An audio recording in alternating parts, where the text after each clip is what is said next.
Praise the Lord and good evening, everyone. It's good to see all of you once again.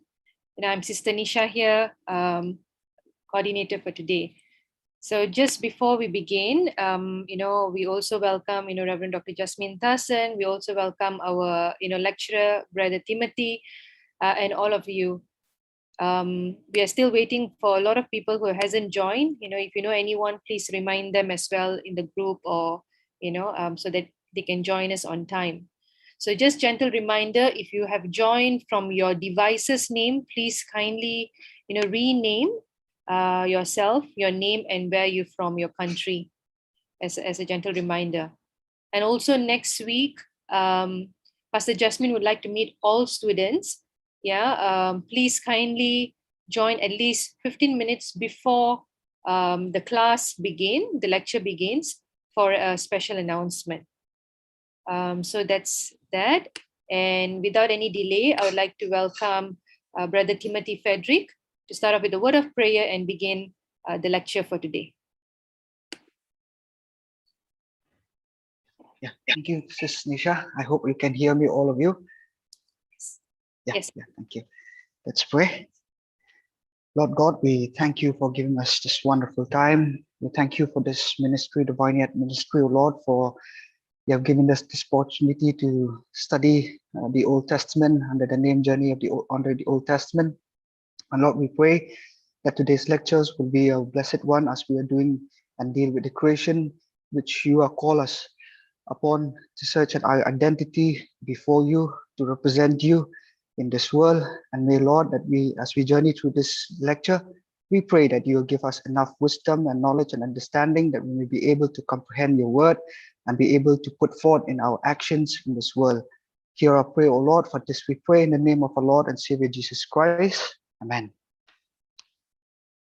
Well, thank you one and all. Thank you, Sis Nisha. If I have to introduce myself again, do allow me.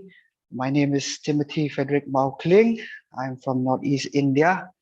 Right now, I am in the library of the Bishop's College, Kolkata. I am a lecturer here under the Department of Old Testament. I'm teaching. My specialization is mostly on the book of Pentateuch, which is the 5 books of the first 5 books of the Old Testament, and also the wisdom literature, which is the last part of the book of the Old Testament. So to begin our lecture, I would just like to highlight to you first that we are going to deal with the creation story today. What is this creation story? To keep in mind, the creation story is about the origin of how we, the people of God, whom we are, called to be by God, search for identity in today's world. It is about identity of today's world. So I would like to share the screen, starting by sharing the screen to you all. I think I can do that right now, Sister.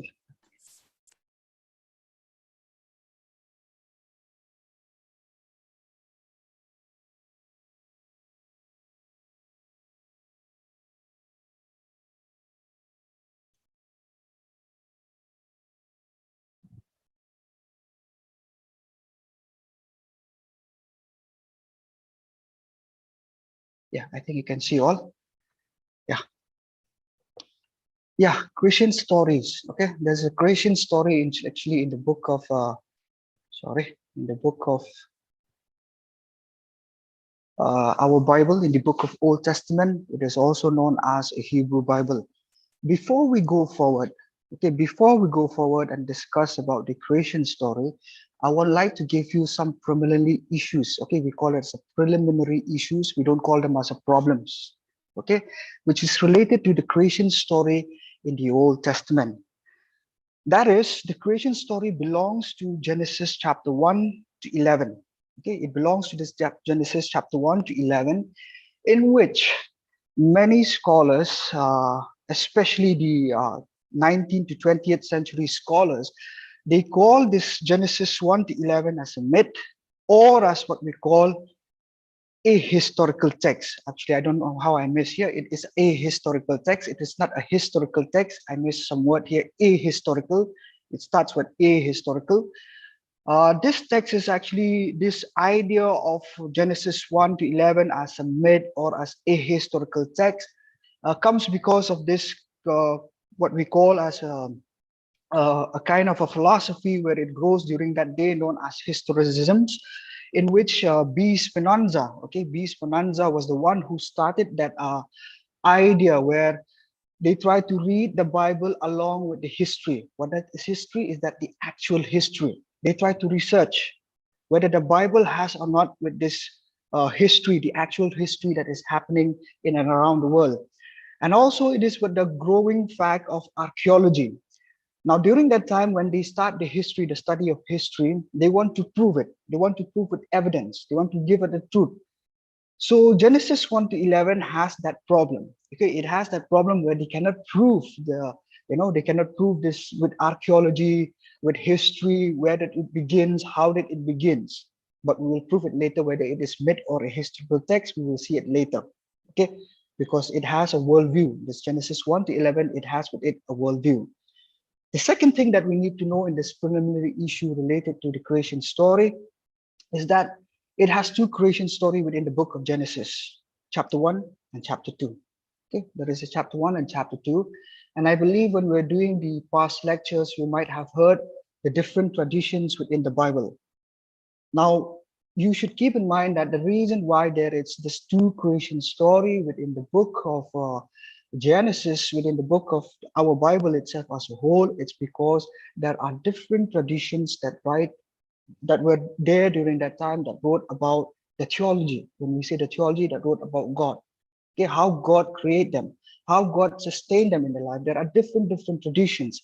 And Walter Brueggemann, and especially Gerhard von Rott and Walter Brueggemann as scholars, uh, likes to call them as a confession because it is the expressions of those people during that time of how they understand God, of how God has helped them during the course of their life and experience in the history, and how they have experienced this God in a way that God has shaped them to build up these creation stories in their own way, in their own understanding. And number three is that remember that when we talk about the Hebrew Bible, the Old Testament, the existence of different creation story, there is different existence of creation story in and around the Israelite surrounding. When I say the Israelite surrounding, it means the history around the people that surrounding the people of Israel. And I hope you have done that also when we talk about the land, the people of the land, and the people that surround the people of Israel. Uh, just to highlight here, if you remember it, that the people that surround the people of Israel during that time are the Mesopotamian people, as you all know, known as the Mesopotamian civilization, number one. Then somehow there is this called what they call as the Old Babylonian people, that comes number two. Then right after the Old Babylonian, then came this what we call as the Egyptians. Okay, the Egyptians were the third. Then number four, the Israelite people on themselves, because in that time they start their own tribalization way of living. They start their own monarchical way of living. But after that, after the three United Kingdoms, okay, where it is Saul, or David, and Solomon. Then after Solomon, there is a division of the United Kingdom. Then they split into two, as you all know, North and the South. The North vanished after sometimes because of the Assyrian domination. So those Assyrian culture came in, or the Assyrian power came in. Then the South goes on to a certain period of time. And then the South also subsided on the rule of the Babylonian. Then under Babylonian came again the Persian kingdom, or the Persian Empire. Then after the Persian Empire, we have the Greek Empire. And then after the Greek Empire, we do have what we call the Byzantine Empire. And then later on, we have this modern world now. Okay, but you should keep in mind that the existence of different Christian stories or traditions is there with the Israelite surroundings, because they are living with these empires. You will be doing with me, I think, with certain empires, with the Babylonian empires, with the Assyrian Empire and the Greek Empire. We will be dealing with that and see how those empire really influence this creation of the Israelites understanding as a whole. So the creation story also was coming up during this existence of different traditions. When I say the different traditions, it's the ancient West Asia history, or known as the ancient Near East history. So how do we need to study the creation theology? When we have to study the creation theology, the best thing that we need to study for it is,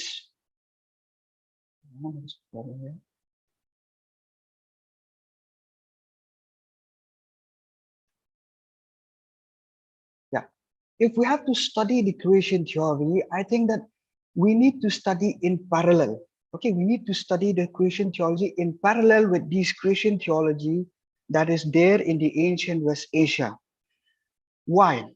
The reason is because creation story is one of the foundation worldview. It is a worldview. What does it mean when we say the worldview? It is actually an ideology that they came out during that time. It is a philosophy that the Israelite people came out during the time that they were engaging with these ancient West Asian empires. Okay, they are narrative that serve as an authoritative statement to the origin of the earth as a whole. The creation story is a foundation where they start to spread out, okay, the idea of how are we going to understand the origin of the earth.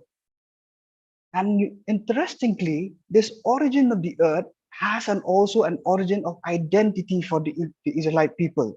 What is that identity? It is to create themselves a holy nation.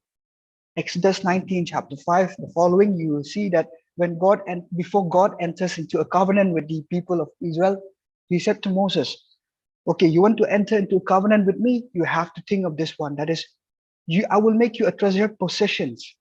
That is to be a holy nation, but the earth is mine. That is the covenant that God makes with the people of Israel, that they will be a holy nation.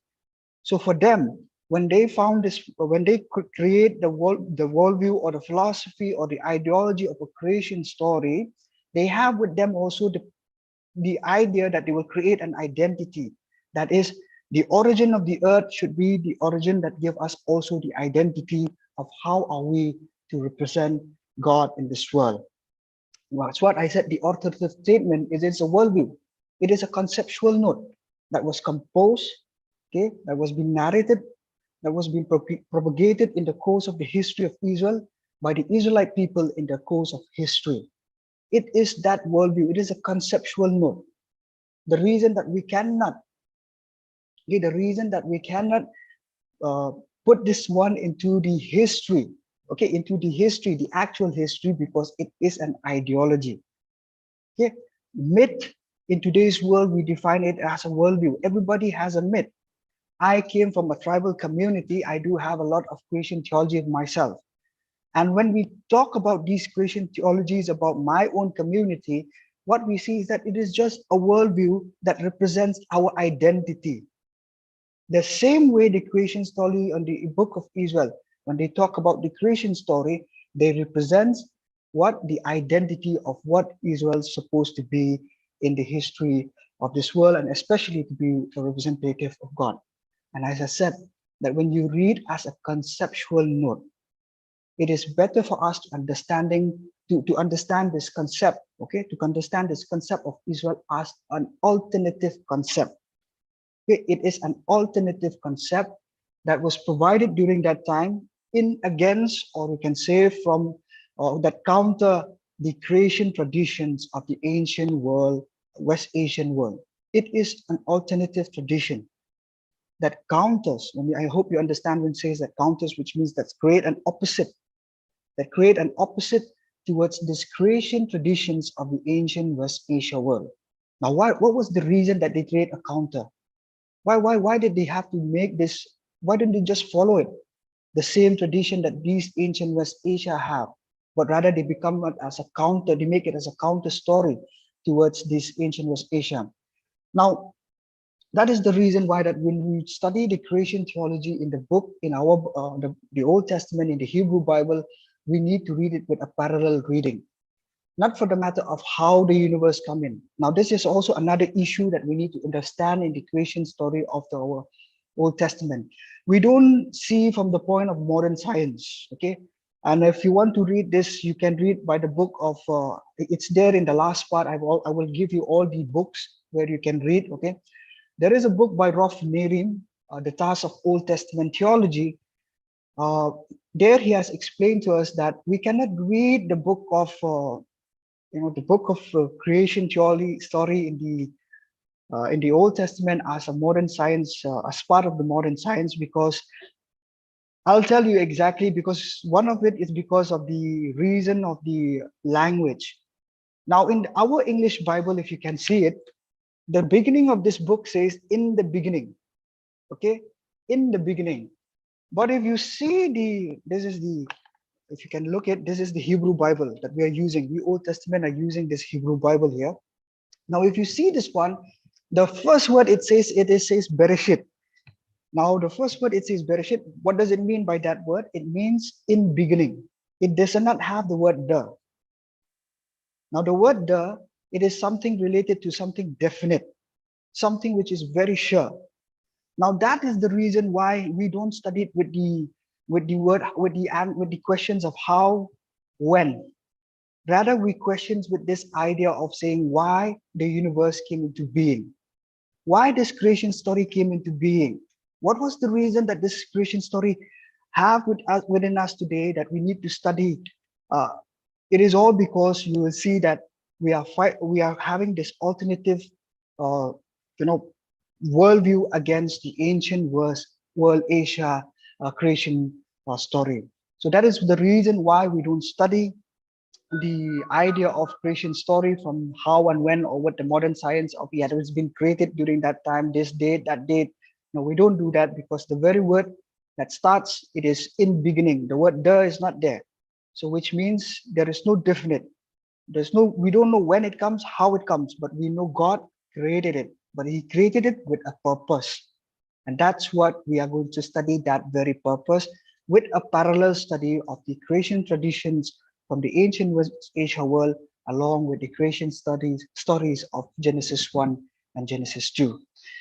Now, coming to the creation tradition in and around the ancient world.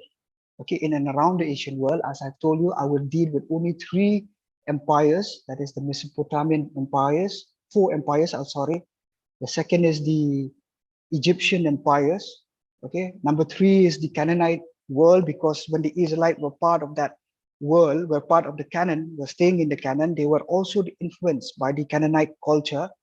And number four is the Babylonian traditions. We will study in this way.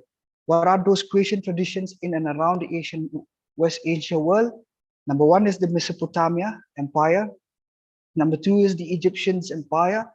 Number three, it is the Canaanite, because as I told you, the Israelite people were in Canaan. And number four, it is the Babylonian. Okay. Now, when they do the locations, what does it mean when we say the location you see there? Because these books, these Christian traditions that we see about the ancient world, it is because they have been excavated, they have been, based on history and based on archaeology, they have found it. Okay, and they have found this Mesopotamia, most of the Mesopotamians creation story or creation text in this location known as Nippur. And in today's world, this Nippur, it is in Iraq. Okay, it is in Iraq. And when they do the study during that time about this Nippur, they saw that this Nippur is actually a central place. It is a place of center, a place of what? Of governance, which is politics, and a place of urbanization, which is there's so much of economy, there is so much of city world lifestyle, there's so much of comfort, there's so much of prosperity. It is a place where we can say in one word, it is a place of governance in the sense that it is a place of ruling. Okay, it is a place of ruling and a place where there is a lot of distributions of foods and distributions of all of economic productions comes around this place Nippur, and from there they spread to around the Mesopotamia's empire as a whole. What are those different Sumerian and Akkadian creation texts? What I meant to say here is that under this under this Mesopotamia, we have the Sumerian and the Akkadian creation text. There are two creation texts. But I'll tell you that in the Mesopotamian text, we will do only the Sumerian creation text. Okay, there are Sumerian creation texts, and the Akkadian we will associate it with the what was known as the Canaanite text. Okay, the Canaanite creation text. Now, the Sumerian and Akkadians are actually languages. Okay, they are languages spoken by the people living in and around the city of Sumer and Akkad, respectively. Now, where is this city of Sumer and Akkad respectively belongs? Again, they belong to this location of the Mesopotamia, okay? Location to the Mesopotamia towards the Canaanite. I don't know whether you have seen the map of the ancient West Asia. Does anybody ask you to do the assignment on the map of the ancient West Asia? Ancient West Asia. Does anybody have asked you to do the map of ancient West Asia? No. Okay. Maybe I will ask you to do that assignment if you can just see the map of the ancient West Asia, which will makes you interesting, and also for you to understand better when we do this, the whole Bible as a whole, especially Old Testament. Now let's just imagine this map, okay? Let me just draw for you this northeast, southwest in a plus sign. This location of the Mesopotamia is somewhere to the east side, okay? To the eastern part, And this Sumer and Akkad, the city of Sumer and Akkad, it is in the Mesopotamia. It is in the eastern part, okay? And this Akkad, it is somewhere towards the center, okay? The center of which is in part of the Canon, okay? Part of the Canon. So they belong to that world of city life, okay? Now, if you know, as I also know that if you see there, it's geographically, these cities existed in the eastern part, okay? Mostly the Sumer cities it existed where it is in the eastern part of the ancient boundary. That is the part of the Mesopotamia civilizations. It is very much a part of that civilizations where it is sitting. Now, what is interesting about this is about the nature. What is the nature of the creation text? What is the characteristic of this creation text of the Sumerian text? It is cosmogonic in nature. What does it mean when I say cosmogonic in nature? You will see that the creation theology of these texts, in fact, of the whole text of the ancient world text, it is cosmogonic in nature. That is, they will be associated, okay, with the idea, with the birth of God. What does it mean? It means that this creation story, it's also about the origin of God. The origin of cosmos is out of the birth of God. It means that they are what? That the origin of this universe is also the origin of gods. Now I know in your mind by now, we might have questioned what is this origin? What is this gods? What is this idea of gods? We will see later what is this origins of God.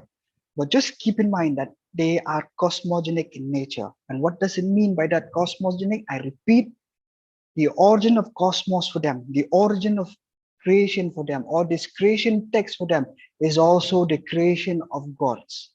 Okay, what is this God? We will see later. Now, okay. In the Sumerian creation traditions, or there is this text, but they are found known as the Sumerian creation myths. Okay, it is known as the Sumerian creation myths. How do it comes into existence? You will see when you study this creations of the Sumerian traditions, it comes into just existence out of contestations. Okay, out of contestation, which means out of fighting, out of disputations, out of the world that somebody is fighting with somebody else. Okay, now who is fighting against who? Again, it is a fighting between the gods. Okay, who is that God? In the creation, one of the creation texts, it says it is a fighting between Namu. Okay, who is that Namu? It is the god of sea. Okay, the god of sea, the god of water, and the god of Enki, air. A fighting between the god of air, water, and the god of air. This contestation happened when the god Enki. Okay, what does it mean here is that this Enki won the creation, won that contestations, and then when he won this dispute, what did he do? Is that he tried to separate. Okay, this Enki separated, this god air separated the heaven and the earth. Okay, from where? From this water. So the idea for them is that keep in mind that the creation in one of the Sumerian creation myths is that the idea of the origins of the creation comes out because this god came in. There's the origins of these gods. Okay, who are these gods? They are the god that contest between them. The god of water, which is known as Namu, and the god of Enki, which is known as air. They fight to get with them. And in this fight, okay, in this fight, who won? It seems this god Enki won, the god of air won. So when he won, what did he do? He separated. Okay, he separated from the body, they said, from the body of the water, the god Namu, the heaven and the earth. Okay, in the heaven and the earth. Now there's another creation myth also in the Sumerian creation traditions that comes up like this. It is a creation that comes out because of a technocratic god. I'm so sorry, there is a combination of a word in I can see here, because the reason why there is a combination of a word, because I was asked one of my students to help me in the PPT presentations. I'm not so familiar with this, so I asked one of my students, so I didn't check this again. I'm so sorry for that. This connections of the word here, but the point here is that when it comes to the creation, the next creation myths in the Sumerian is that the creation comes out because of what we call the technocratic god. What does it mean by technocratic god? It means some god who form, okay, the god who start forming things. And again, this god who formed here is a god Enki, okay. It is known as the god of what? He is known as the god of fertility, the god of wisdom, which is associated with water. Now you can see now that the creation story in the Sumerian creation myths, these gods are associated with the elements of the earth. Okay, that's what I said, that the water is the elements of the cosmos here. For them, they understood that the water is the elements of the cosmos that fertilize the soil, the land, and thus, because of that, there is a large existence of every creation. Okay, there is a large existence of every creation. So for them, they believe that this Sumerian tradition text, one of this from God Enki, they believe that this God Enki is the one who caused all the creation. He is a technocratic God who formed all the other creations, but with the water, from the water, and from the water, he starts fertilizing all the origins of everything that we found here in the earth now, which is part of the land. Then they also said further, you'll see that he created humans. Okay, he created human. How did he create human? He created human out of the water and clay. Mark my word, because we are going to do later this one. Okay, we are going to do later when we do the creation story of Genesis, of our Genesis, the book in the Hebrew. How did they counter this idea of clay? Here, in the Sumerian creation myths, they create human out of the water and clay with the purpose for what? With the purpose to make humans a slave. Okay, to make humans a slave for gods. That what for them they understood that human as being made as of clay, and the reason for them to live in this world for human, it is just only to become a slave for gods. Mark my word, this one. It is very interesting later on. Okay, keep underline this one in somewhere else, but it is very interesting how you will see this Hebrew Bible that we are going to do counter that idea. Okay, now the next one that we found in the Sumerian creation myths is the creation that comes out because of a union. That is a marriage. Okay, there is a marriage. Here also, in the Old Testament, you will see that one of the issue that we have so much, one of the issue that we have, apart from the issue of famine, the issue of infertility, the issue of what we call war, there is also an issue of marriage. Okay, the issue of marriage is very, very important. For them also, how do you understand these creation stories in the Sumerian culture? They understand out of a union. The union is a marriage, okay? A union between whom and whom? Here it is the god An, which is the god heaven, they call the god heaven somewhere above, and the goddess Antum or Ki, which is the earth. Okay, they understand this heaven and earth.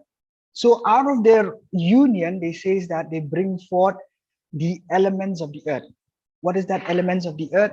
The air, the water, the right, you know, those elements of the earth, the air, the water, the sun, the heat, the light, all, whatever it is, the elements of the earth and all its inhabitants. Now, when we say all its inhabitants, it means the human is also part of that. The trees is also part of that. The rocks is also part of that. All of it. Okay, so they just believe there is another story that they just believe that because of the union between heaven and earth, there is this what we call as the outcome of these elements of the earth and all in its inhabitants. What you need to keep in mind in the Sumerian creation tradition is that you will see this, that all of it comes because there is an origin of God, right? You see that one, right? All of you? You see, they associated this creation story with the origins of the earth, or origins of the God, where they understood this God as a God of water, God of air, God of, God of the heavens, God of the earth. And then they bring out human, okay, they bring out humans out of the clay, okay, out of the clay, because our Genesis says bring out human out of the dust, okay, out of the dust. Keep that in mind. We will do later what does it mean, that dust. So that is what they come, okay, they come with this idea of associated the origins with the God. The second one that we see is the Egypt. Let's go a little bit further. The Egypt. What is the Egyptian story? Now in Egypt, you know that why we say what the reason.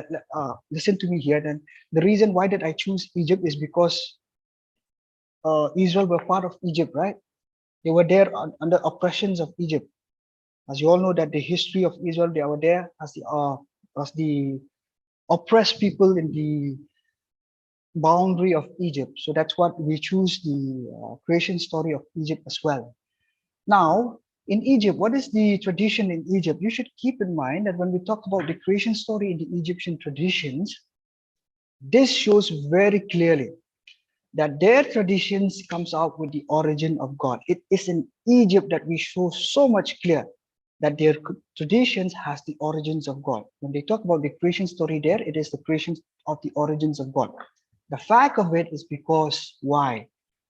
There are elements of the earth, all of these elements of the earth that we find within the earth, under the heaven and the earth, is that they are associated themselves, these God associated themselves with these elements of the earth. Okay, for them they understood one thing also, that the Egyptian Christian tradition, they uphold this idea that the origins of the earth is out of the mouth of the God. Out of the mouth of the God, it means what?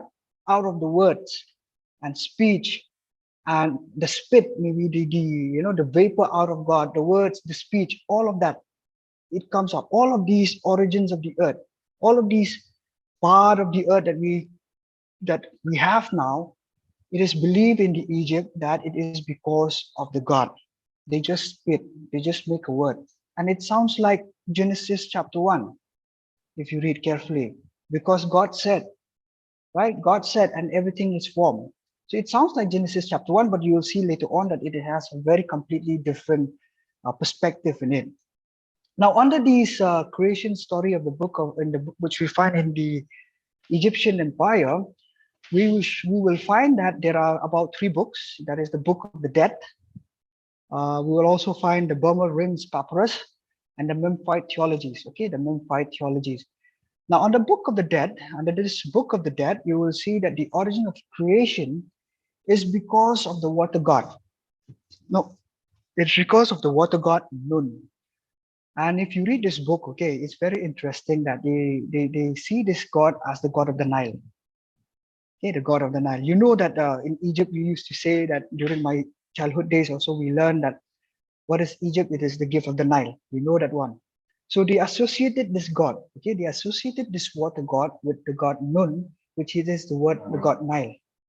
And in this creation story, they says that out of this god Nun, then comes into existence this hills and mountains, which is known as the god of Atum. It is known as God Atum, which is the god of hill and mountains. Then again, there is a process. Okay, there is a process creation in here in this Egyptian traditions. That out of the Atum, this god of hills and mountains, he created the divine couples. From him, created this divine couples known as what? The god of Shua, that is the god Shu, and the god Tefnut. What is this divine couples? The god Shu and the god Tefnut. It is the atmosphere, somewhere, the air. You can say it is the god of the air. Now, out of these divine couples, there is a union. He said there is a union between these two couples, Shu and Tefnut, and from there they create the god Geb and the god Nut, which is sky. So, which means there is a division again of the atmosphere and again of the earth.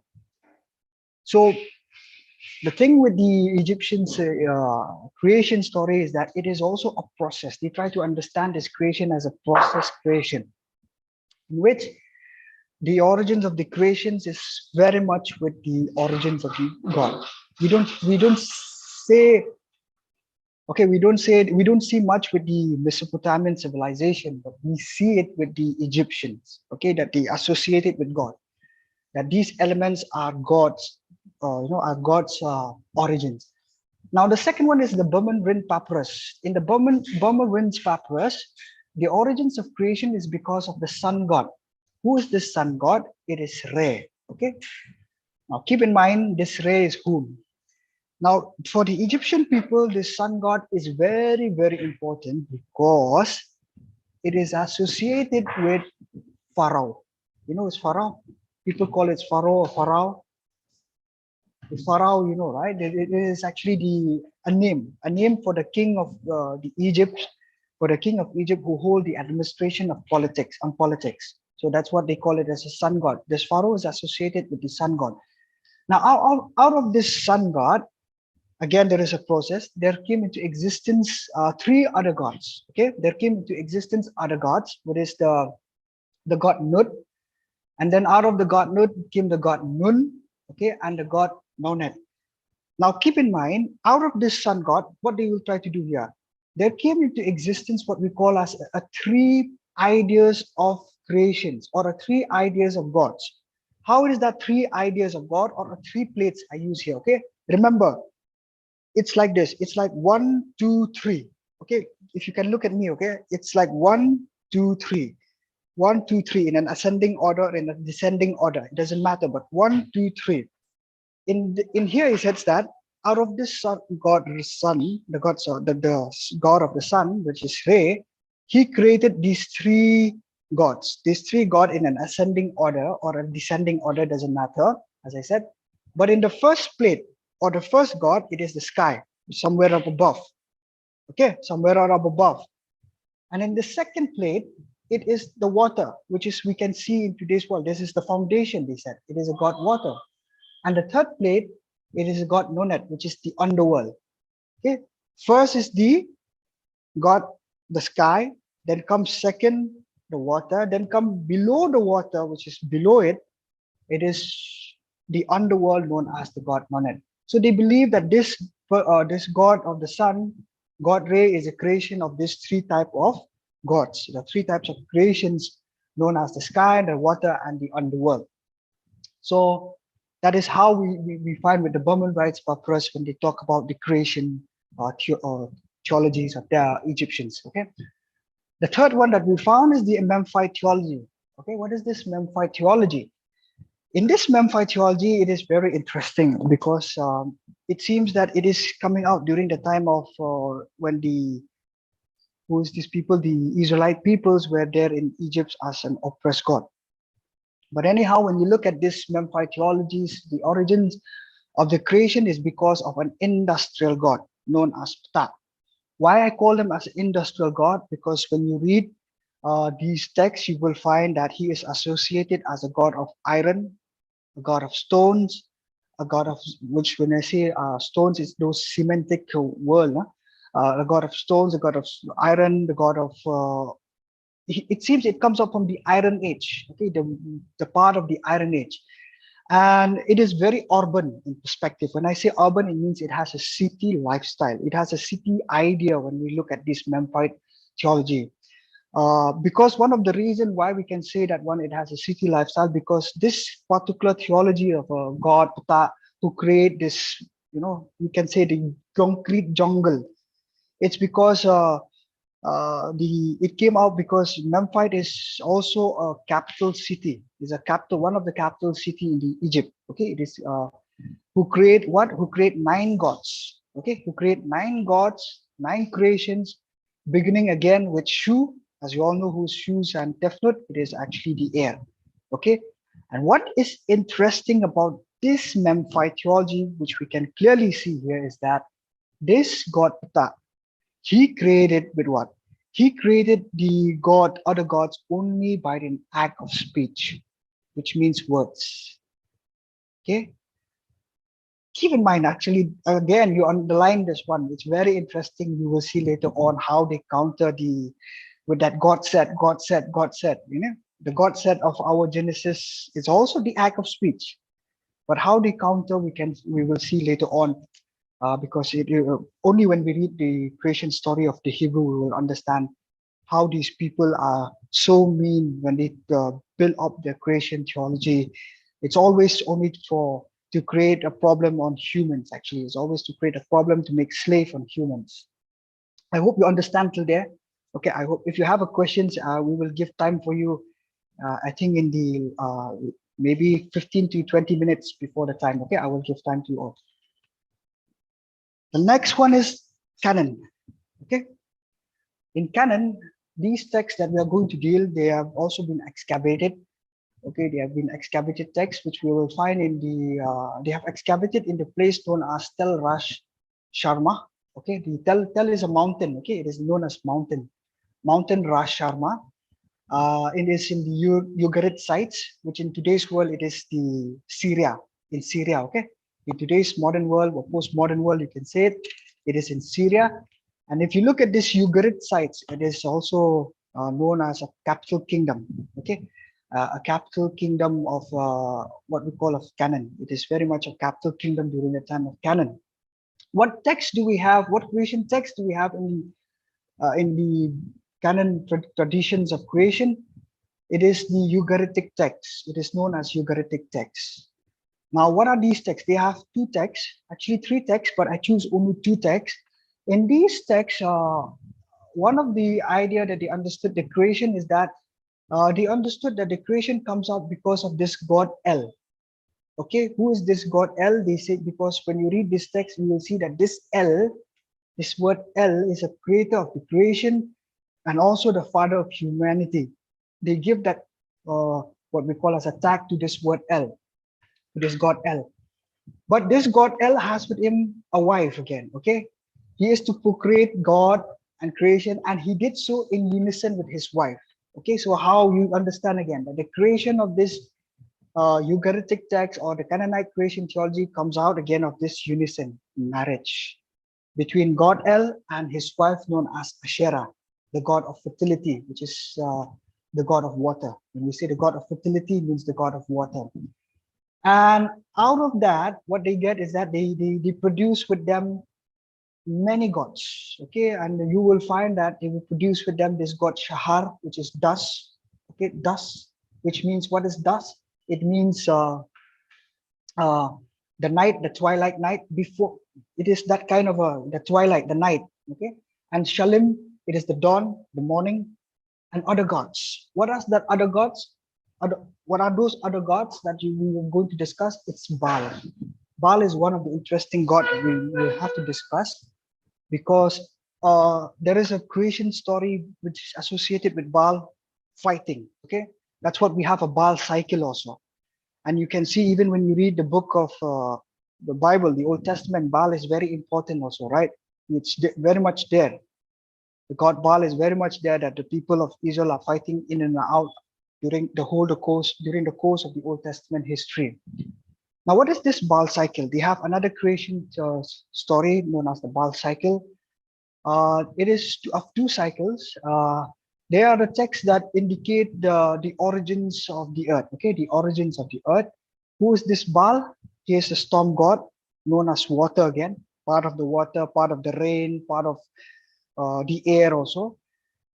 They begin this creation because he also entered into disputes. There's a contestation again here. You see, there is a contestation again here with two gods in different cycles. Okay, in which the first cycle he was fighting with this god known as Yam, the god of sea. Okay, actually this fighting was actually demanded. If you read the story, it was demanded by Yam from God El for Baal. He wants to fight with Baal. This God Yam wants to fight with Baal, who is the son of El himself. But the consequences out of this fighting is that Yam was defeated. Okay, Yam was defeated.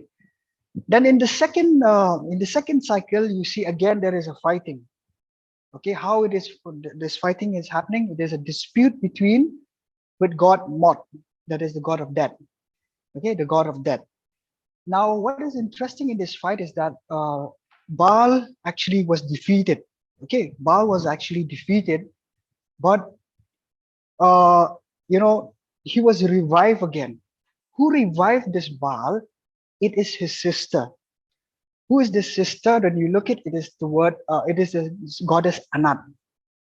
She is the god of warriors. We can see the goddess of warrior, in which she defeated Mot.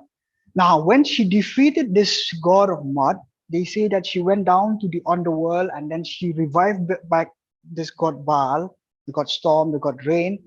And from there, Baal came into existence again. But when he came into existence, what is so interesting is that this dispute between Baal and Mud continues. It continues all the time. It's there always. But it has been settled in favor of Baal by this god known as Shapsu, the god sun. Okay, the god of sun. So the sun god we call it. And he was in favor of Baal. So when he was in favor of Baal, this god Mot, he stops from fighting against Baal. And then Baal regained back his throne. Mark my word. Baal regained back his throne. So we see here that the idea of a creation is always about fighting to have a throne. And when we say a throne, it means a king. Now you can see that this God idea comes up. Who are these gods? They are actually kings. Okay, they are actually heroes. They are actually humans like us who just create a creation theology just to make what? To make people slave under them. And they create this creation theology in such a way associated with the elements of the earth so that people will not question them. Okay, people will not have the right to question them. But this creation theology of Baal, it is always also associated. Why did he wants to capture the throne? If you go further, it is always to have power over the agriculture. Okay, many of the scholars say that he has an agricultural cycle fighting between this water and rain and death and rain. It's all because of the agricultural cycles. And that is very there, much part with the Canon, because Canon is the land of fertility, the land of agriculture, the land of the pastoral lifestyle, and it is the land of agricultural products. So that's what they have, that idea that they will create in such a way that these gods, these Baals, they will control these agricultural lifestyle of the people.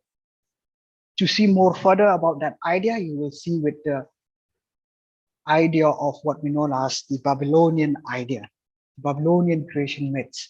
Now, the Babylonian creation myths is associated with the Akkadian creation traditions. Okay, the Akkadian traditions, in which when you look at from the map also, you will see that these creation theology or the location of Babylonian is also in the eastern part. The eastern part, along with the Mesopotamia, that's what they have. The same language, almost the Sumerian and the Akkadian.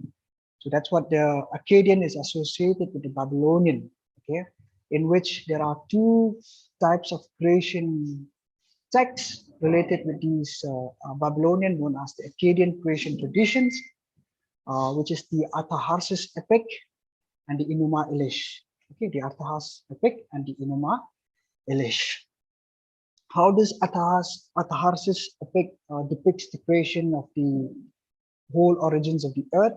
You will see that we say an epic because it is also a myth. Okay, it is also a myth that talks about the origin of creations out of the heroes, out of the gods. Here, the heroes are actually the gods, who by their the prime existence. Okay, what does it mean when I say the prime existence? They try to put into the people. They try to put into the people that this creation of the whole world comes because we are created. These heroes says that we are created. That's what the creations has been put into existence.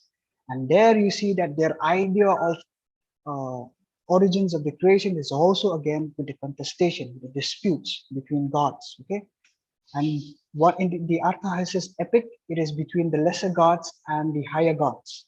The lesser gods is known as Igigai, or you can call us Igigai or Igigi, but the greater god is known as Anunnaki. So the contestation is on the fact that the lesser gods has to labor for the greater gods. Okay, they has to labor for the greater gods. And then in that labor, there is an issue here. I call discontinuity because why? Because we don't know what is the reason that they fight. Okay, there is no reason why they fight. There is a discontinuity in this text. We don't know for sure why did this lesser god wants to fight against this greater gods. But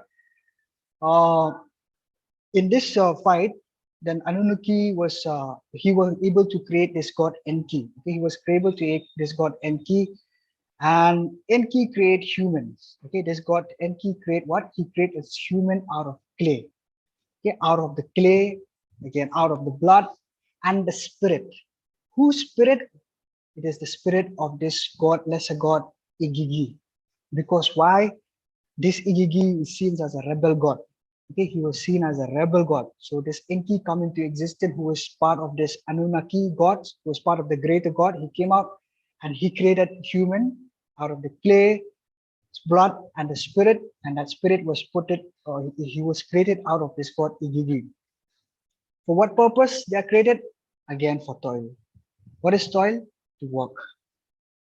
Okay? To work for whom? For the heroes and the god. And then when they walk there is another growing factor here, is that there is an overpopulation. This human whom they created, there was this issue of population. There is a lot of population that this Babylonian creation myth says. And then they says that these gods were have a problem. What is that problem? The problem of pollution. Associated with what? Noise. Because these gods, these Igigai, these human were creating a lot of noise. The fact that they're creating a lot of noise is because they were contestation, they were protests towards these gods, okay, towards these greater god. That we can see the reason, because they were making them as people, as slave to toil for God. So these human were protesting, were shouting and all. And from there, because the polluted disturbed the god, and the consequences of that is that these god produce flood. Okay, these god produce flood. Now, after the flood, what is interesting about this creation story is that the heroes, these gods start to realize that they cannot do anything without human. They try to wipe out human from this world. Okay? They try to wipe out human from this world, but they cannot do anything without human. So that's why they allowed again to procreate. And in this procreation, we have this family of Arthahsis and family who helps to procreate. And therefore, they realize that through this procreate and overpopulate the world, these gods will be able to serve again. And that's what human, the idea in the Arthahsis epic is that there is a creation of human. And that creation of human is again to make human only as a slave, to work for the gods. And while these heroes, these gods will always be a part of just sitting and doing nothing. Only the people will do something for them. So that is the idea of on the Arthahsis epic. What about the Enuma Elish? The Enuma Elish is a Babylonian text which is associated. It is a text where Sigmund Momunkel has done a very good what we call as a work on this, because he studied along with Psalm. This one, okay, he studied in parallel along with Psalm. It is a text where he found out that it is the Babylonians was using during the New Year festival. Okay, during the New Year festival, where they will give importance to these gods. Okay, it is a text which is give importance to this god. And this text is also uphold the idea of creation by contestations among gods. Now, the creation story begins in this particular text. It is with God Apsu and Tiamat. It is the god of waters. These two are the god of waters, who again give birth to other gods. Okay, they give birth to other gods, and when they give birth to other god, this Apsu again was so much disturbed with the activities of the other gods. We don't know what is that activity. I was trying to find out what is the activity that these god was creating, that these Apsu and Tiamat was find it so much disturbing. We don't know much, but they plan to kill them. This Apsu were planned to kill them, this god. But it was saved by this god Ah. Okay, who is this god Ah? This god Ah is actually we. It is actually part of the coming out from these from Apsu and Tiamat. So in that contestation, this Ah killed Apsu. Okay, and then this Ah, when this Ah killed Apsu, what did he did is that he built a palace. Okay, he built a palace. Keep in mind the word is palace. If you read even the poetry of this Inuma Elish, you will see that the word palace is so much. Okay, palace, and palace is associated with kings, right? Associated with kings. So he built a palace on Apsu's dead body. Okay, on Apsu's corpse, on the corpse of Apsu. So, and when he was there in the palace, he was in union. Again, there is a union, okay, with this Damkina god, which they give birth to Marduk. Okay, and Marduk, if you read the Babylonian text, he is a very much famous god.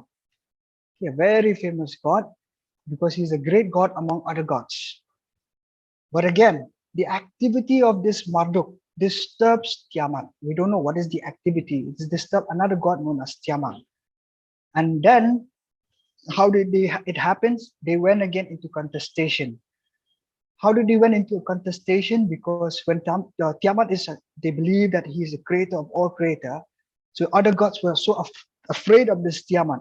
Now this Marduk went into a transaction deal. We call it as a transaction deal. He said, I will go into a war with Tiamat, but you will bow them.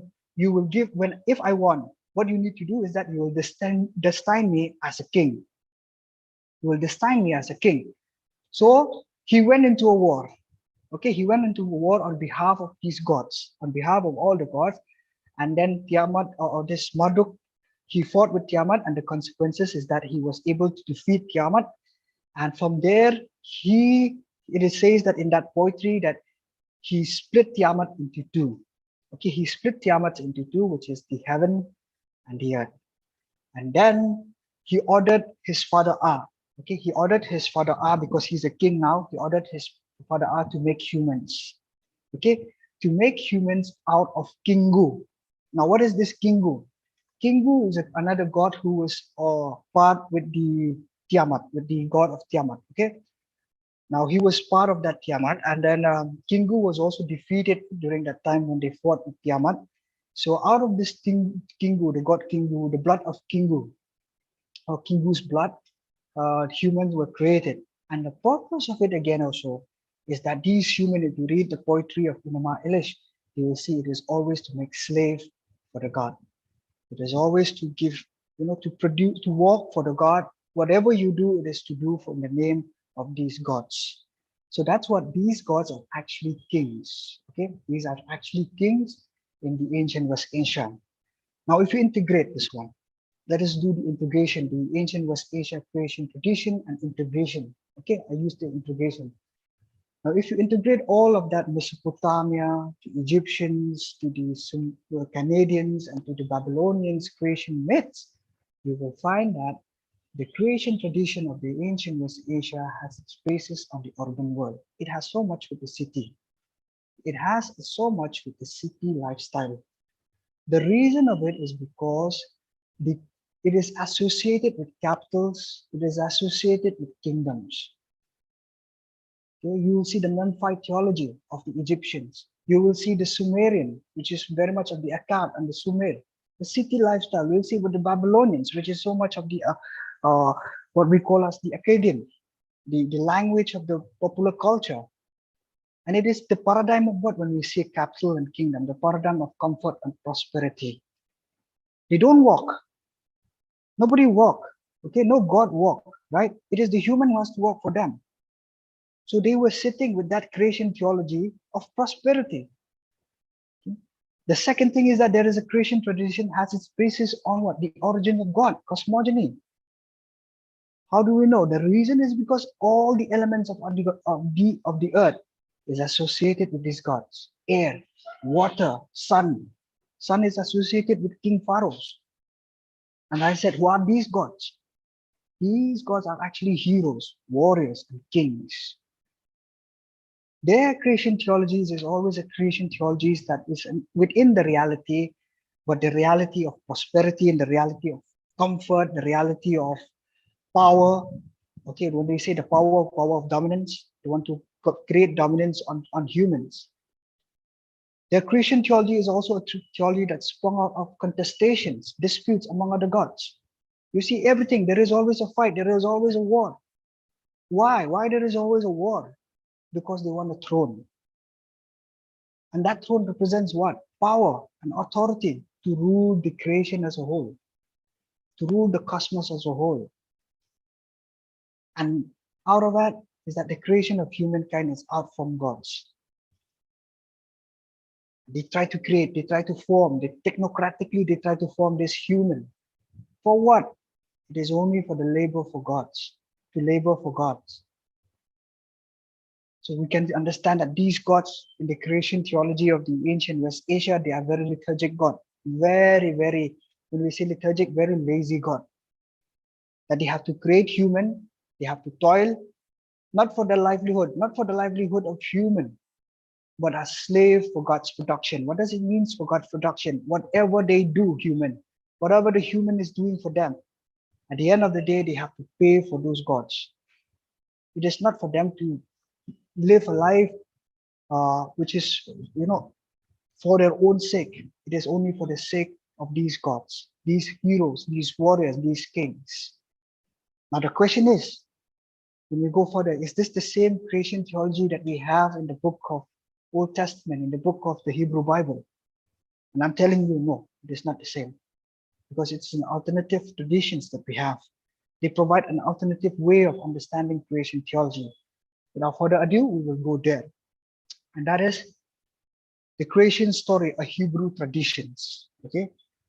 As you all know that the creation story among the Hebrew, the Israelites, the Jewish. Now I'm using these three words. You should know that Hebrews, Israelite, and Jewish because it is a process. First, it starts with the Hebrew, then later on you will see it understand as an Israelite people and later on as a Jewish people. Out of two traditions or confessions. Okay? It is of two traditions and confessions, Genesis 1 and Genesis 2. Now, the reason why there are two traditions, as I told you, that these traditions comes out, okay? They comes out in different era. In different era, what does it mean by different era? It comes out during the history of the Israelite people. The first creation, that is Genesis 1, it comes out because of the Babylonian Empire, okay, which is during the time of 6 to 5 to 9 BCE. And then we have the creation Genesis 2, which comes out during the United Kingdom of Israel, okay, during the United Kingdom of Israel. That is during the time of Saul, David, and Solomon. But this creation story, it's mostly we say that it is associated with the kingdom of David, the later part of David and Solomon. Okay, because the reason why we say so that it's associated with them, because if you will be doing further the history of Israel, and you will see how much it is known as a golden age during that time, where there are a lot of people who comes out in the courts of David and the courts of Solomon. They will start writing. Okay, they will start the writing era during that time. So that's what we say that it comes during the time, which is nine. We can say during the 930 BCE, something like that. But there is a issue. Okay, there is an issue in the creation story between Genesis 1 and Genesis 2, and that issue is that there is a discontinuity among them. Okay, what is that discontinuity among them? There are about 4. Okay, but you will see that there will no issue, much of problem in it. That is number 1. There is a life on earth. Now the life on earth, if you see Genesis 1 verses 10 to 11, you will see that the idea of the life on earth comes out because God commanded the earth to bring forth the vegetation. Whereas in Genesis chapter 2 verses 5 to 6, the earth is described as barren, dry, and without rain. Okay, the earth is described as barren, dry, and without rain. But if you read further again in Genesis chapter 2, especially, you will see that it is actually the water that gives the earth to become the earth to be so fertile and sprung up all other vegetations. But in Genesis 1, God commanded that to bring forth the vegetations. The second thing that we see in the discontinuity issue between these two traditions is the life of humankind. In Genesis chapter 1:27, God created humankind, it seems, out of nothing. Okay, out of nothing. Whereas in Genesis chapter 2, verses 2 and 22, you see that God formed humankind from the dust and from man's rib. Okay, that is a woman from a man's rib. So something out of something. Again, this is something out of something that God created. The third thing that we see is that when it comes to discontinuity is that the life on animals, the life about animals. In Genesis 1, verse 21 and 25, we will see that God created the animals by the idea of bringing forth, that is water and the earth they will bring. Whereas in Genesis chapter 2 to 19, God formed the animal from the ground. Okay, this bringing forth and form somehow creates the difference, okay, in terms of the life of an animal. The last one is the life in chronologically. Okay, this life in chronologically is very much what we see in this Genesis traditions, because Genesis 1 talks about the creation with the elements of the earth, then comes the animals, and then followed the human. Whereas in Genesis 2, it talks about the creation with Adam or human as the first, followed by the animals and bird, and even with the woman as last. So there is this chronological problem. But it doesn't matter that this continuity.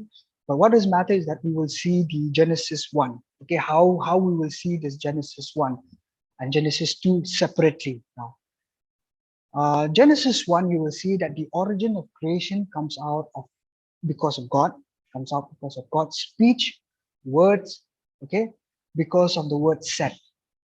How many, if you look at the word set, what does it mean? Okay, it is actually the word. It's something, God says something, God speaks, say something. He said something. And you will see that in Genesis 1, chapter 2, verse 3, 6, 9, 11, 14, 20, verse 24 to 26, God said, God said, God said, God said, God said. And that when he means what? It means that he utters something. Okay, he utters something. Now the issue here comes when if we try to understand this word said, that God said something. It is a speech, it is a word, it is an utterance. And it has its relation with what? With the Egyptian creation traditions or Babylonian traditions. It has its traditions from there. It has somewhat similar with the Egyptian creation or with the Egyptian Babylonian tradition creation story. Because they themselves also, they said it is by spit, right? It is by spit that, especially in Egypt, we see that one that God speaks, that all the creation comes into existence. Now, why it is so? Now, you should know, we should keep in mind that Genesis 1 is also comes up because of these conditions that comes up during because of the Babylonian. And the Babylonian and the Egyptian condition is nothing, if you compare it, it's almost similar, the same. It is similar. It is similarly, have the same conditions. What is that condition? That if you look at Egypt and Babylonian, they have with them the pain for the people of Israel. They inflicted pain for the people of Israel, right? You look at Exodus. Okay, you look at Exodus. They use the word oppress. Exodus 11:11. Let us oppress these people. And if you look at Babylonian, especially Psalm 137, which we really love to sing, by the river of Babylon, where we sat down, and there they said, they torment. There is a torment in the Psalm. You will see they use the word torment. That word torment is what pain. There's something inflicted upon the people of Israel. When they went into Babylonian, as the exiled people there, they were inflicted with this, what we call as cultural influence. You will be doing with me that part. Okay, you will be doing with me. You will see how much the Babylonian.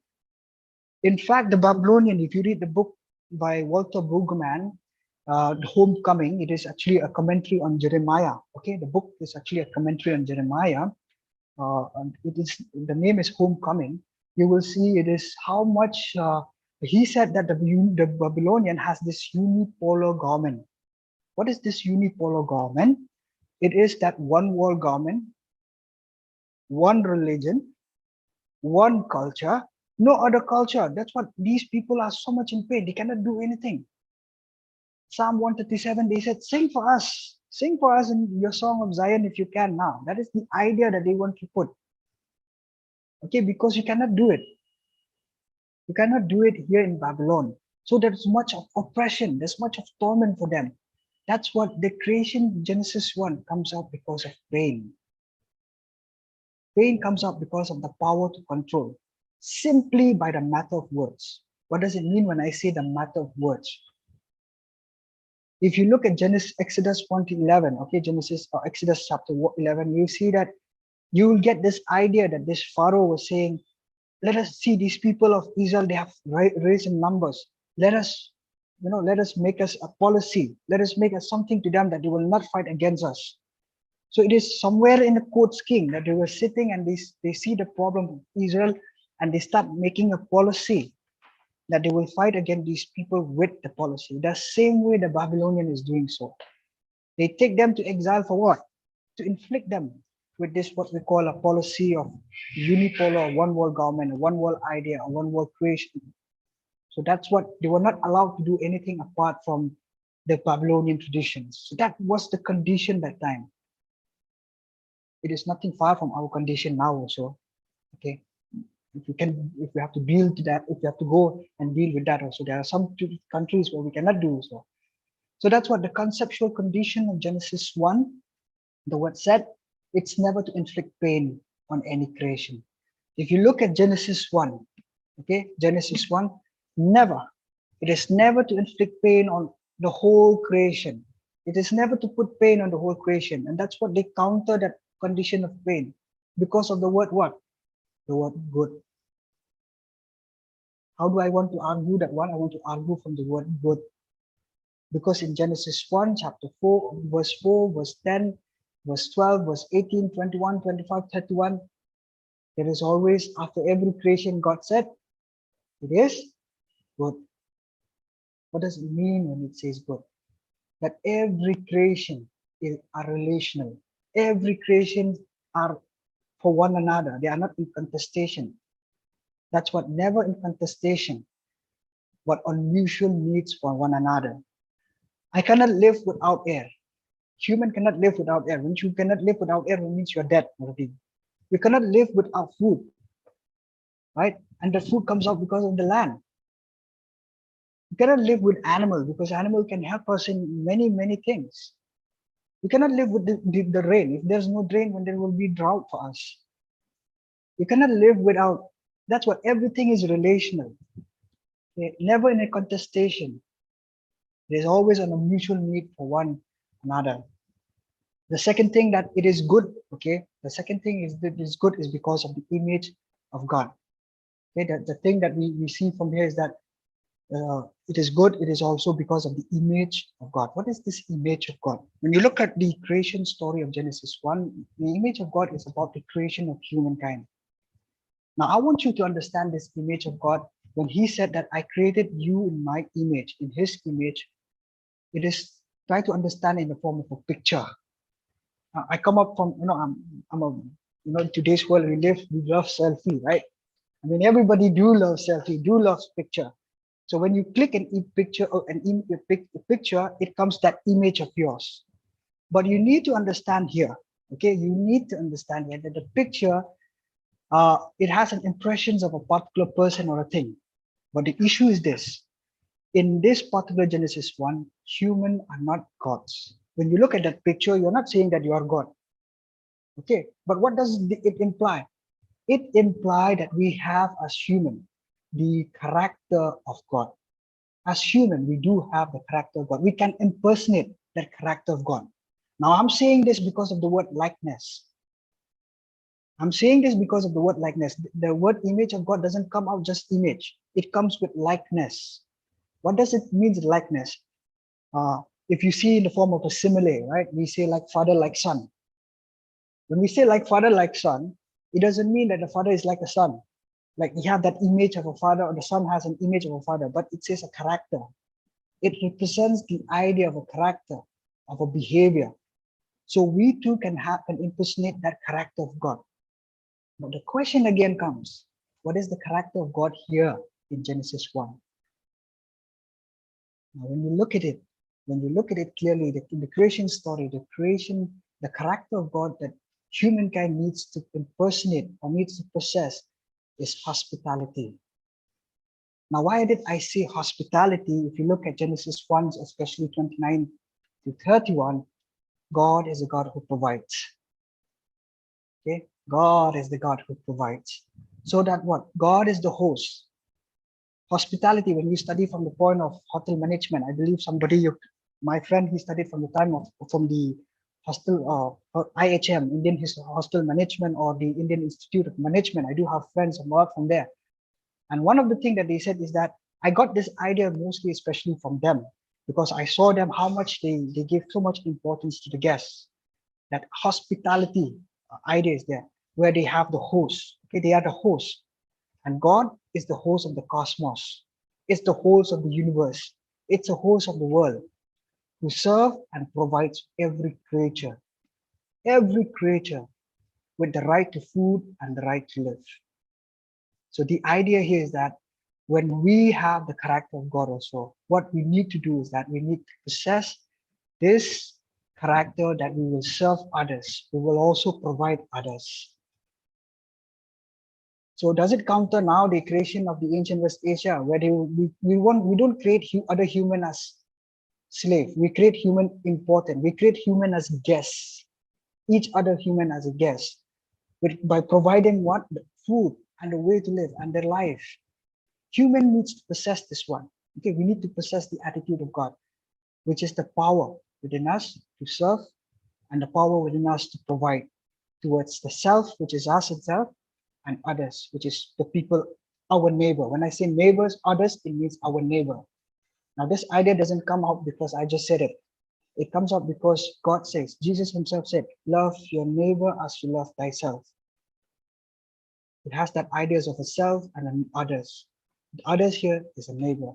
So if you have to develop a character of God from the creation story, you develop this character of God of hospitality. You are the host. Every human is the host, but at the same time, every human has to serve, has to provide for your next neighbor, for your kin, for your friends, for your family, and even for your stranger. So that is the idea that we have to provide. Now, the second thing is that we need to know here is that when we possess the character of God, when we possess this attitude of God, kindly mark that this doesn't make us God. Okay, it doesn't make us God. We are not like the cosmogonic idea of the ancient West Asia creation story. Because why we are not possess ourselves as God? Why we not think ourselves as God? Because we are put here. We human are part of the creations, and when we are part of the creation, we do have this consciousness with us. Now, the word why I say consciousness, because we are given a special. We are being breathed by God, giving the breath by God, the air to breathe by God. And when we breathe by God, we breathe with consciousness. What is that consciousness? Is that accountability also. We are accountable. Okay, we are accountable to God. Now, the idea of accountability is because when God created human, he said, be fruitful and multiply. Right? He said, be fruitful and multiply. What does it mean by that? It is the idea of accountability. Okay, the idea of accountability, that if we possess this character of God, we are not to possess food more than what we cannot, or we cannot possess anything in this creation, in this world, more than what we cannot. Because the more we possess food, the less productive the land will be. The less productive the land will be, especially this Genesis 1. Okay, Genesis 1, it has its tradition from that Egyptian. It has its tradition from that of Babylonian, counter traditions to that Egyptian and Babylonian. And when you see what is happening in Egypt, they put, they oppress the people in such a way that they will walk and walk, bricks and mortars in Exodus. You will be doing with me the life of Moses also. You will see that one, bricks and mortars. Okay, which means what? Walk, walk, walk. And at the end of the day, what happened to the land? it brings famine, it brings plagues, it brings pestilence. It is less productive. Okay, it is very much less productive. And that's what, if you look at this creation, not just a creation, but the idea of military in the Egyptian world, the Babylonian world, they have with them this idea, okay? If you want to read the book by P.P. Thomas, he is he studied on Jeroboam the second and Prophet Amos, okay? In that book, he have explained us, when he studied from the Bible itself, that the military policy of the Egypt, okay, of the Egypt and the Babylonian is always like this, that they will always have to produce more. They misuse women, okay, in one sense, they misuse women to produce more, for the sake of what? Warriors. To produce warriors. And to produce warriors, okay, to produce warriors is for what? To go for and expand the military, to go and expand the kingdom. And to expand the kingdom, it is to gain more production. Okay, to gain more production, to gain more wealth. And that's what Genesis 1 says, be fruitful and multiply. What does it mean by say be fruitful and multiply? You should know yourself.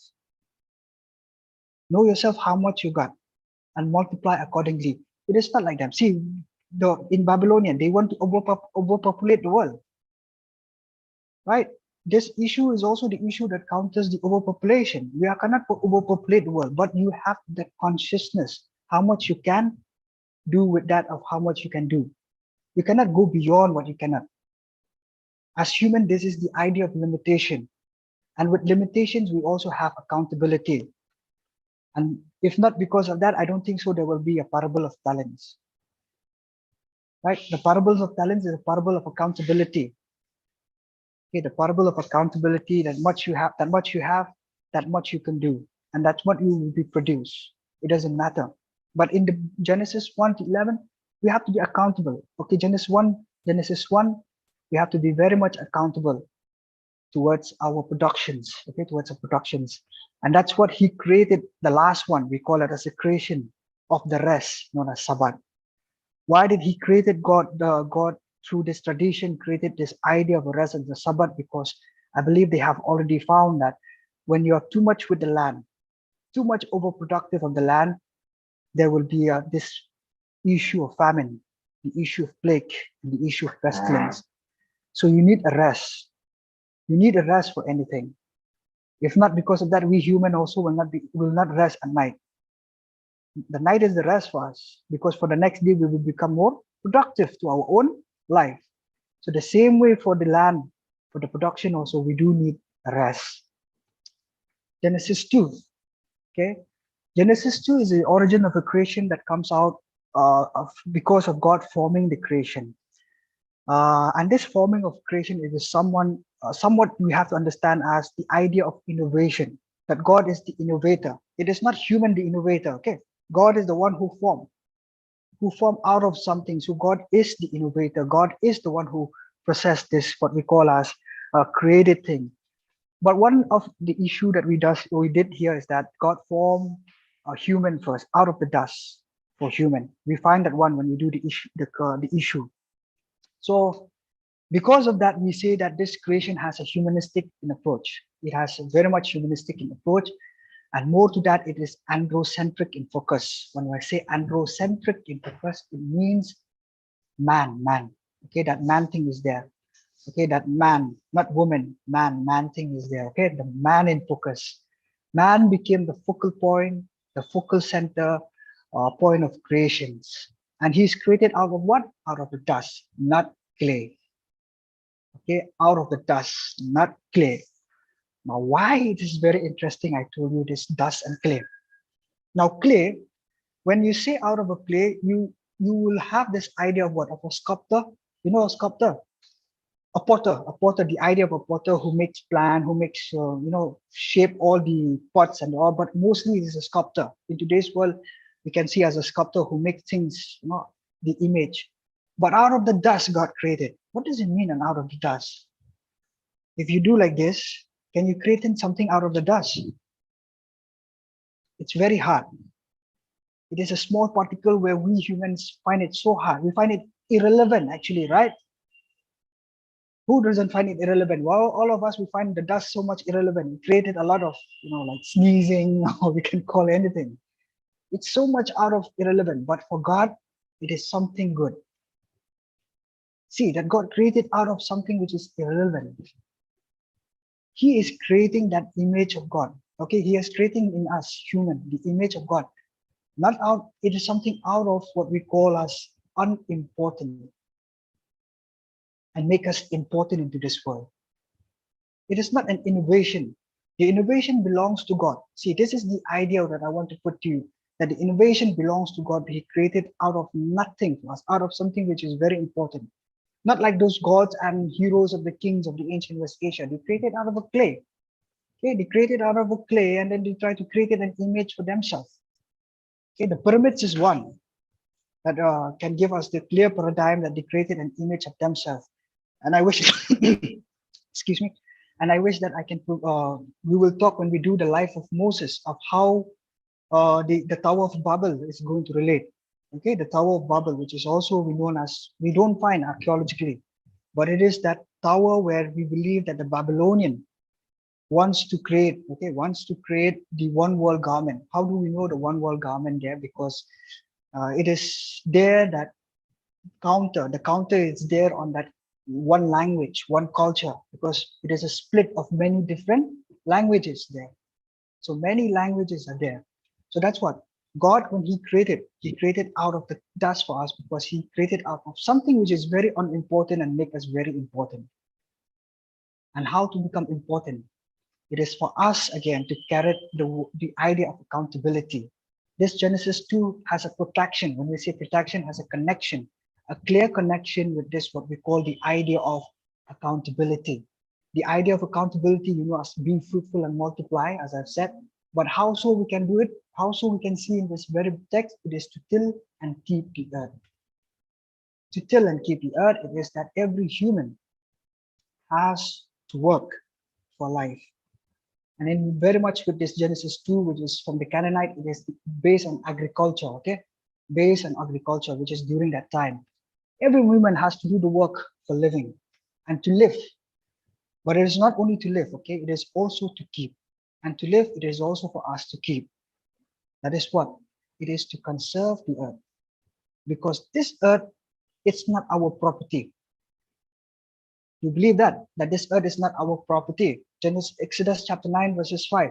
The earth belongs to me, says God. The earth is mine. The land is mine. It's not yours. So that's what the earth is, the very property of God. We who have this consciousness of breathing, we who have this consciousness of keeping it, we are supposed to do it. And that is, we who are creating from very thing which is very unimportant and being so much important. We have to conserve this idea or the earth. As I've said, the reason why we have to conserve the earth is because when we look at the condition of Canaan, this very Genesis 2 has its relation with the Canaanites, okay? Has its relation with the Canaanites.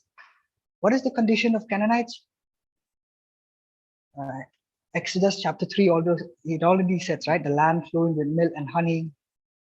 So it's a land of what? A land of fertility. Geographically also, if you look in the map, it is known as a fertile crescent. Fertile crescent because why? It starts from Mesopotamia and it goes to Canaan. It goes like this. There is a crescent way. So it has a fertile crescent. And biblically also, as we say, it's a land flowing with milk and honey. It is a land of prosperity. Humans are being placed in this prosperous earth. We are, we can do anything freely in this prosperous earth that God has put us. But we are expected to use that freedom, not with the idea of being desirable, not with the idea to have the desire, to have all the desire in this world, because He said not to eat from the tree of knowledge, good and evil. Why I say not to eat the tree of that knowledge of good and evil is because when you look at the Canaanite world, there is a dynasty god. Why we call this dynasty god? Because it starts with and it goes with Baal, it goes with Anat. If you reflect back again at one, it is what? And Asherah are the mother and fathers of many other gods, right? So there is a dynasty god. So they are fighting over again. They are fighting over again for the fact of what? It is only for the fact of desire. Desire for what? For the throne. to rule the earth, especially to rule the land, which is the source of prosperity. Agriculture during that time is the source of prosperity. So they want to fight for that. But Israelites were placed in that land, not with the purpose to be desirable, but with the purpose to be different. And that different is to be happy with the host, the God of provision. To be there, to be go and be different. To create this theology of happiness, which you will see mostly in the wisdom literature. Happy with whom? With the God. When I say with the host here, it is God, okay? Because God is the host, the hospitality, the God of hospitality means the host. Because God can provide us. Believe in the provisions of God, not to acquire more and more the idea of Genesis 2 in fact. So that's what we can see that idea there. The next issue of Genesis 2 is the formation of women. Okay, the formation of women, what is from a man's rib. This in Hebrew, you will see this Ish and Isha. Okay, when we say Ish and Isha, it is part of the womb actually. Isha is part of the womb where this ribs is part of this whole womb of the body. Okay, whole womb of human's body.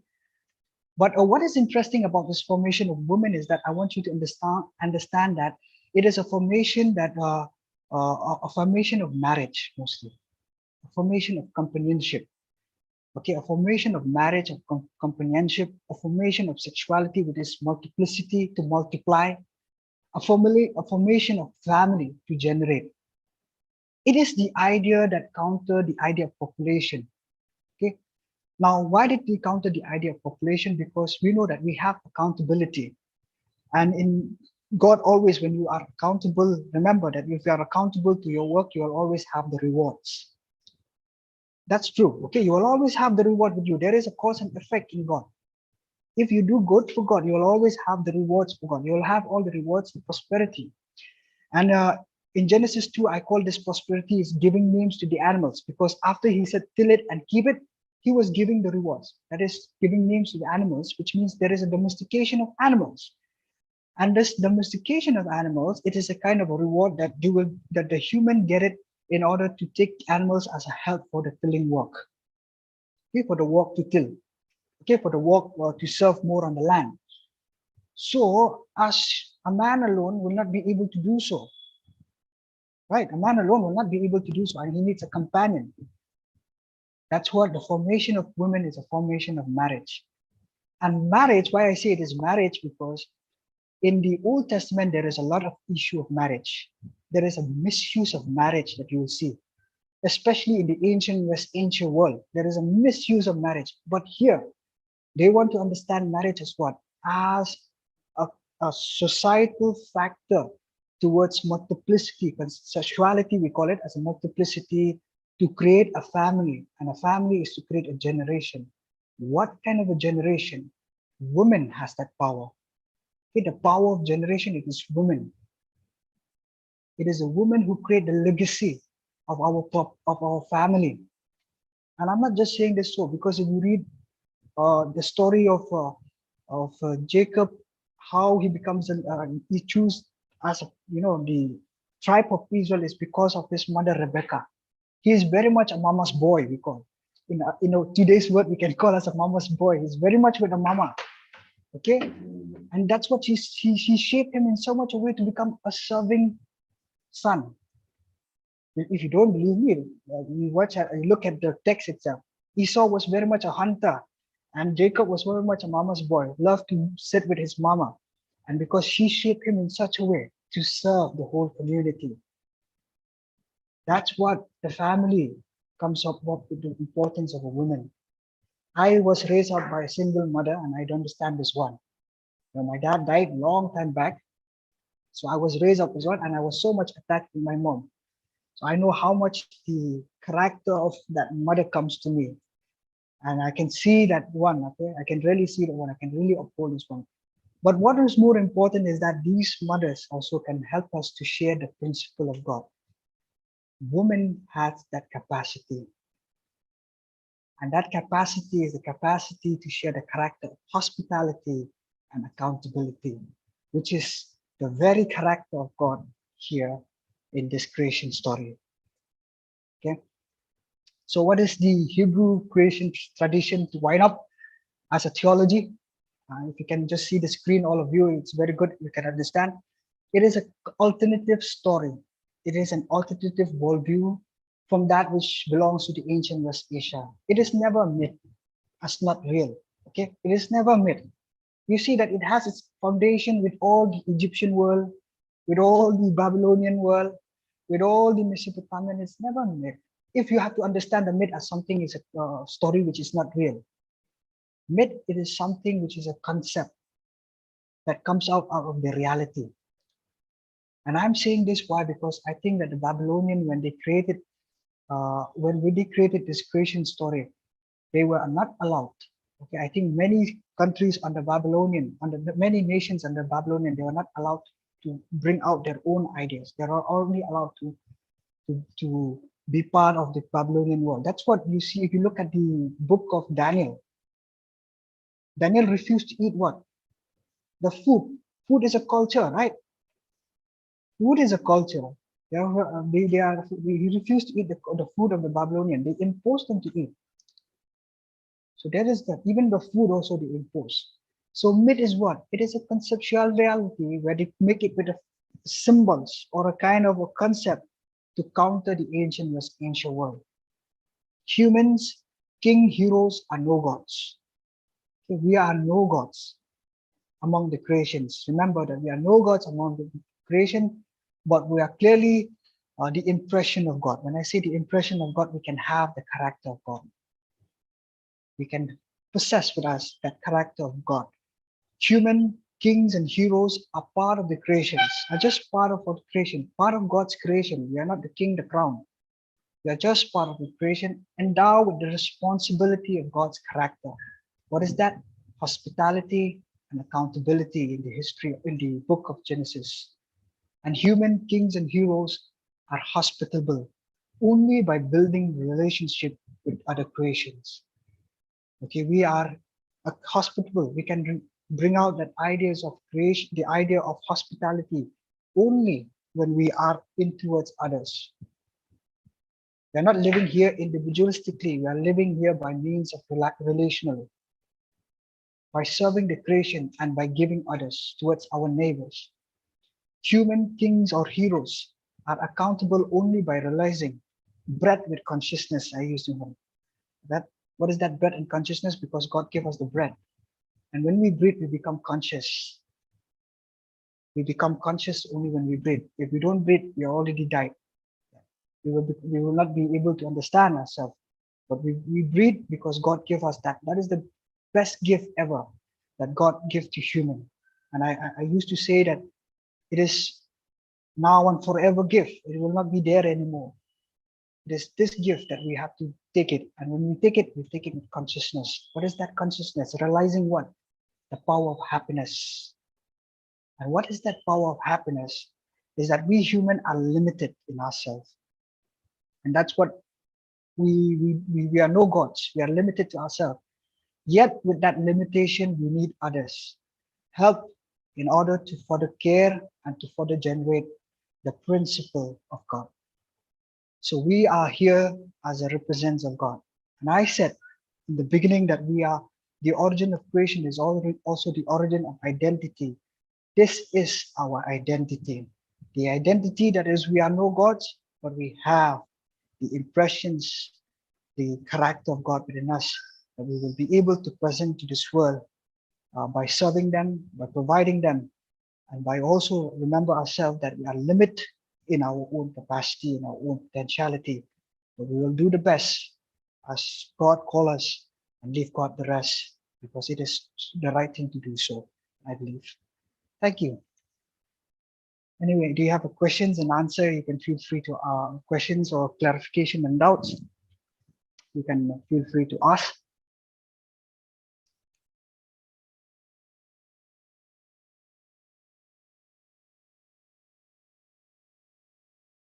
Sis Nisha, you're there?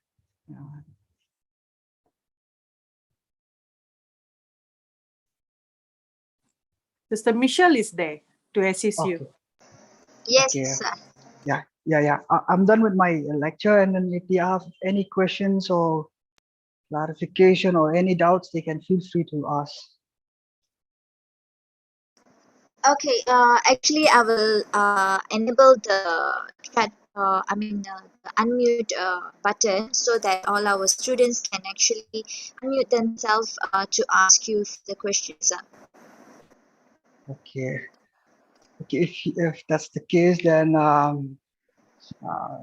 Yes, okay. If I have I don't know how enabled. to do it, but because this is a little bit philosophical, a little bit ideological for everyone, if you can just put in your chat. What about the chat? The chat box also is disabled, or no? Yeah, but I can actually enable it for I them don't know, to but actually send the message. I have already done it, sir, so that the student can start send you the message, or uh, also they can unmute themselves to speak to okay, you right now. Yeah. okay, okay. Thank you, Sister. Okay, anybody have questions? Students, if you have any questions, kindly unmute and ask Brother Frederick Timothy your questions. It's time for answering and answer the questions.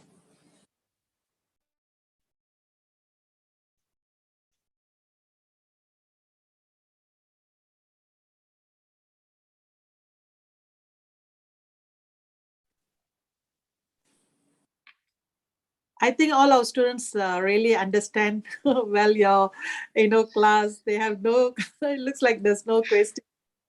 All are Okay, very. maybe okay. Thank Maybe you, Dr. ask Jasmine. them. I hope you're doing well now. Yeah. Anyway, the assignments I will submit to you. This lecture I will submit to you later on. I've already prepared in a very lengthy way, so you can read it. And the books also I've been giving there. Okay, if you really want to read books, around 30 books or 31 books are there. I forgot how many books are there, but those books I have. You will see that I've mentioned a Z library. What is that Z library? Is that you can go to the zlibrary.org, register yourself there. You will always find those books there. Okay, but if you register it without, I mean, like unpaid, you will only get only 2 or 3 books to download, if I'm not mistaken. But if you paid it, you want to pay it, then you can download unlimited. Okay, it is not something that is called as something like out of law or something like that. It's very lawful, this library. Okay, I'm giving you the lawful library. It is very much, you'll not get caught. Okay, so you can use the library and use the books from there. But if more importantly, read the Bible first. That is the one thing that you need to do. Like, we cannot argue anything if unless you read this one. And for us students of Old Testament, we have to read the Hebrew Bible. So that's what, read the Bible first. And hopefully next time when we do, I think the next is the life of Moses. And it's very interesting also, the life of Moses, how God called him, how God used him with the reality. Hopefully we will see you there. And thank you one and all. Thank you, Dr. Jasmine, as the Vineyard Ministry, the coordinator of the Vineyard Ministry, Sis Nisha, Sis Michelle, and everyone who is presenting here for listening to me. I don't know. I think I'm a bit fast also, because most of the students, they used to tell me it's a little bit slow down, So that is my problem. So I'm sorry if it's too fast, but I think this is live enough, so you can still watch in YouTube also. So wish you all the best. Take care, and hope that we will, as God, humans belonging to this world, belonging to God, we will always carry this character of God of being hospitable, and also of being accountable to ourselves and towards others. Thank you one and all. Over to Dr. Jasmine. Thank you, Brother Timothy Frederick. So I have announcement to make. First of all, I would like to request all the students to rename your Zoom name to your actual name, because we need to take attendance. And if you are joining from some other name and we couldn't and we don't know you, so attendance will consider as 0.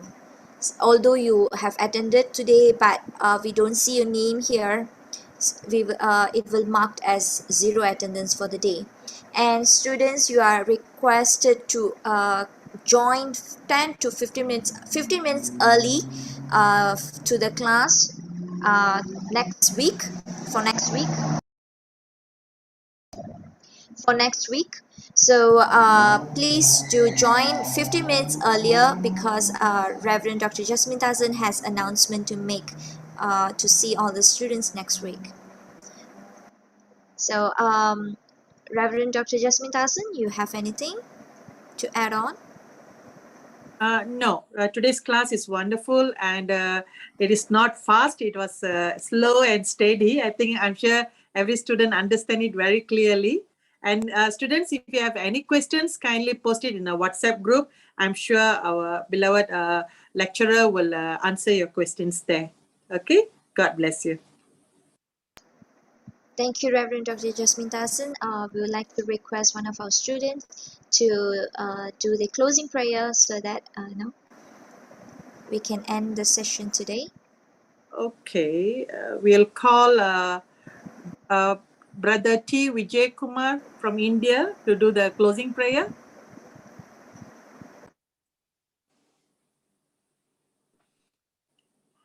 Okay, thank you. Shall we have closed down our eyes and bow down our heads? Let's pray. Our gracious Heavenly Father, thank you for this wonderful time, Lord. Thank you for teaching us all the Old Testament important things which we are not aware, Lord.